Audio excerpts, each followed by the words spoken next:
Student Senate election started this past Sunday, and one of the things that may be affected by who wins is the required campus fee.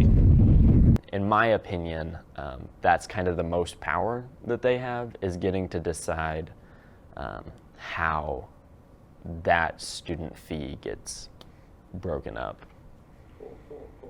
All students enrolled in at least 6 credit hours or more on the Lawrence campus are required to pay the campus fee, which helps to pay for services such as Watkins Health Center, buses, and other transportation options you might find on campus. And the student union. Student Senate voted this semester to increase the fees by over $30, putting them at a total of over $500. The increase mainly went to help provide more services at Watkins Health Center and counseling and psychological services, and to also raise the wages of all workers at the University of campus to at least $10. While Student Senate represents the larger student body, voter turnout in the past elections tell a different story.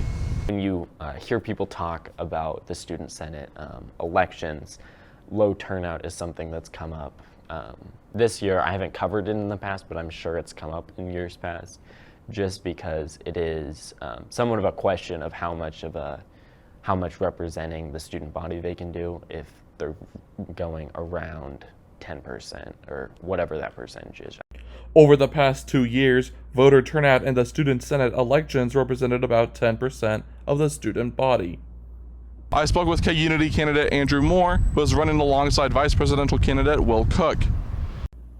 About this trend, Moore said before voting started that these statistics were a result of less competition.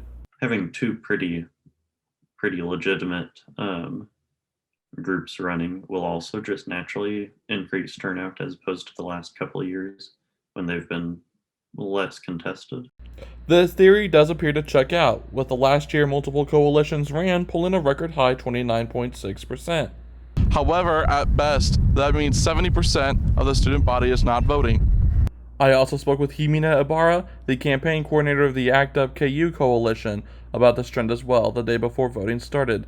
Ibarra says Student Senate has not been representative of marginalized communities on campus, which is something ACT UP KU presidential candidate Nia Denise McAdoo and vice presidential candidate Ethan Rourke have tried to correct. KU is a predominantly white institution, a predominantly white and historically white institution. Mm-hmm. And Student Senate is a PWI within a PWI. And so part of helping raise that voter turnout includes centering those who are the most marginalized and who typically wouldn't be reached out to intentionally and consistently throughout elections.